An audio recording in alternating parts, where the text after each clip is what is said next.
नमस्कार। आज हम सब मिलकर अखंड ज्योति पत्रिका के सितंबर 2007 अंक की एक ज्ञान यात्रा पर चलेंगे। ये एक ऐसा अंक है जिसके हर पन्ने पर जीवन को और भी सुंदर और भी सार्थक बनाने की प्रेरणा छिपी है। तो फिर देर किस बात की, चलिए इस सफर की शुरुआत करते हैं जहां हर लेख एक नए विचार का दरवाजा खोलता है। इस अंक की शुरुआत ही होती है इन बहुत ही प्यारी पंक्तियों से।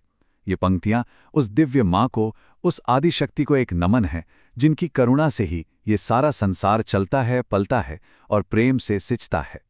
तो चलिए अब आते हैं पत्रिका के पहले खंड पर, जो हमें ईश्वर, इस प्रकृति और हमारे खुद के होने के बीच के गहरे रिश्ते को समझाता है। पत्रिका का पहला लेख, जिसका शीर्षक है परमात्मा की प्रतीति, एक बहुत ही सीधी लेकिन गहरी बात कहता है कि ईश्वर को महसूस करने के लिए कहीं बाहर जाने की जरूरत नहीं, वो हमारे अंदर ही हैं, प्रेम के रूप में। जिस पल हमारे मन में प्रेम है, समझिए उसी पल हमारे साथ परमात्मा है। और जिस पल मन में क्रोध या नफरत आ जाती है, हम असल में ईश्वर से दूर हो जाते हैं। जरा सोचिए, हमारे दिन का कितना हिस्सा प्रेम में बीतता है। और देखिए, इसी बात को कितनी सुंदर कहानी से समझाया गया है। संत विजय कृष्ण गोस्वामी अपने एक शिष्य कुलदानंद के साथ कहीं जा रहे थे। रास्ते में किसी ने कुलदानंद का अपमान कर दिया और शिष्य को बहुत तेज गुस्सा आ गया। जैसे ही शिष्य के मन में क्रोध आया, संत उसे वहीं छोड़कर आगे बढ़ गए।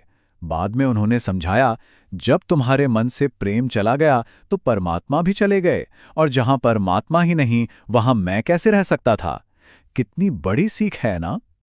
अब हम एक ऐसे विषय पर आते हैं जो 2007 में जितना जरूरी था, आज तो उससे भी कहीं ज्यादा बन गया है।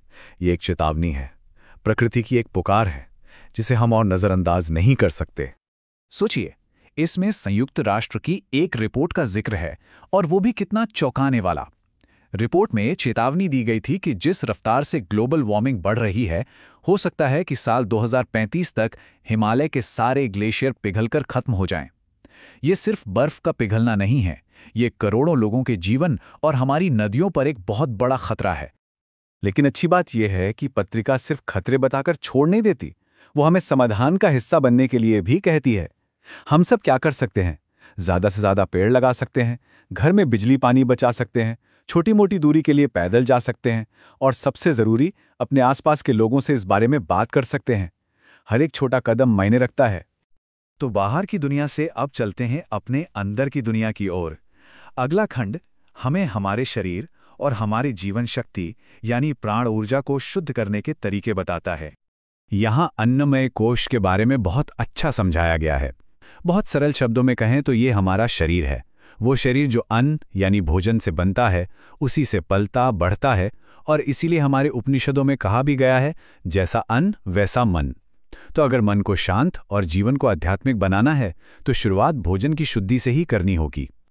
तो सवाल उठता है कि इस अन्नमय कोश को शुद्ध कैसे करें। इसके लिए पत्रिका 10 बहुत ही सरल लेकिन बहुत असरदार नियम बताती है।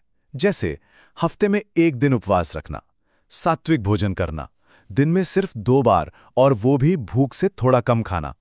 और एक बहुत जरूरी बात, भोजन कभी भी बेईमानी से कमाए हुए पैसे का नहीं होना चाहिए। ये नियम सिर्फ खाने के नहीं है, ये एक स्वस्थ और शांत जीवन जीने का तरीका है। अब बात करते हैं प्राण ऊर्जा की। हाँ, वही प्राण ऊर्जा जिसे आज की साइंस भी मानती है, बस नाम अलग है। हवा में छोटे छोटे ऊर्जा के कण होते हैं जिन्हें आयन कहते हैं।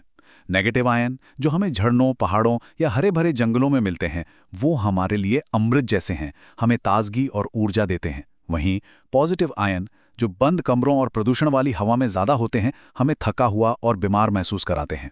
प्राणायाम करके हम इन अच्छे वाले यानी नेगेटिव आयन्स को ज़्यादा से ज़्यादा अपने अंदर भर सकते हैं। तो अपनी शुद्धि के बाद अब बात करते हैं समाज की, क्योंकि हम अकेले तो नहीं रह सकते, है ना।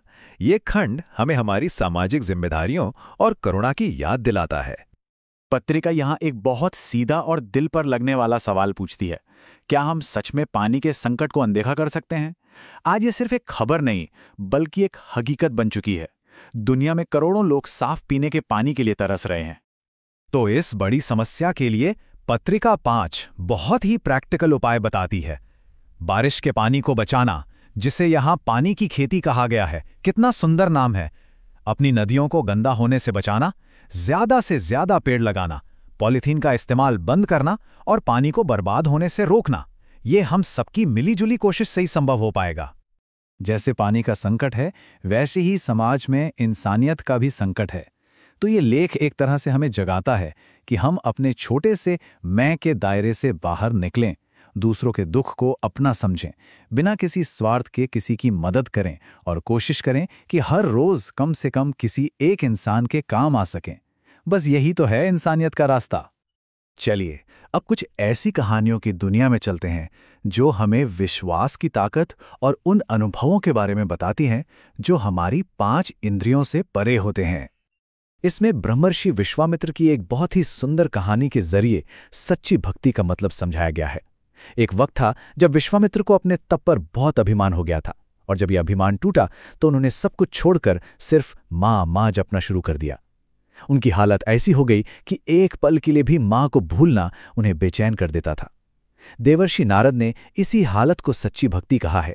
तद विस्मरणे परम व्याकुलता, मतलब भगवान की याद से एक पल के लिए भी दूर होना बहुत व्याकुल कर दे।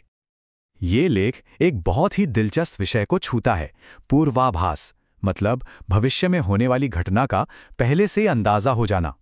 इसमें लंदन के एडवर्ड पियर्सन और फिलीपींस के एक मछुआरे की सच्ची कहानियां हैं, जिन्हें पहले से खतरे का एहसास हो गया और उन्होंने कई लोगों की जान बचाई। लेख बताता है कि ये कोई जादू नहीं, बल्कि हमारे अंदर छिपी एक शक्ति है जिसे साधना से जगाया जा सकता है। और अब हम पहुंचते हैं इस अंक के आखिरी और शायद सबसे गहरे हिस्से पर, जो हमें गायत्री महामंत्र और उसकी साधना के कुछ रहस्यों से मिलवाता है। यहाँ आदिशक्ति की पूजा के असली मतलब को समझाया गया है। लेख कहता है कि श्री दुर्गा सप्तशती का हर श्लोक अपने आप में एक मंत्र है, लेकिन किसी भी पूजा पाठ से कहीं ज्यादा जरूरी है भाव, हमारी सच्ची भावना। भगवती तो भाव की भूखी हैं, उन्हें महंगे चढ़ावों से नहीं बल्कि हमारे मन की सच्ची श्रद्धा से मतलब है। तो मन को काबू में रखकर सच्चे दिल से उन्हें याद करना ही सबसे बड़ी पूजा है। यहाँ गायत्री मंत्र के सिर्फ एक शब्द वरेण्यम का कितना गहरा रहस्य खोला गया है। वरेण्यम का मतलब होता है श्रेष्ठ या चुनने लायक।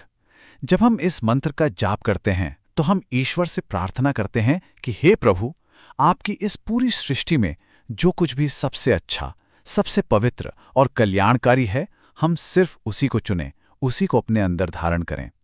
मतलब ये कुछ वैसा ही है जैसे एक समझदार हंस दूध और पानी के मिले होने पर भी सिर्फ दूध को ही पी लेता है। तो इस पूरी ज्ञान यात्रा के बाद इस अंक का निचोड़ क्या है, इसका सार क्या है? चलिए इसे एक साथ समझने की कोशिश करते हैं। ये अंक हमें एक पूरा जीवन दर्शन देता है। ये हमें सिखाता है कि खुद को बेहतर बनाना, समाज के प्रति अपनी जिम्मेदारी निभाना और प्रकृति के साथ तालमेल बिठाकर जीना, ये तीनों चीजें अलग अलग नहीं हैं। ये सब एक ही सिक्के के पहलू हैं। एक अच्छा इंसान बनकर ही हम एक अच्छा समाज बना सकते हैं और इस धरती को एक बेहतर जगह बना सकते हैं। और शायद यही इस अंक का सबसे बड़ा संदेश है।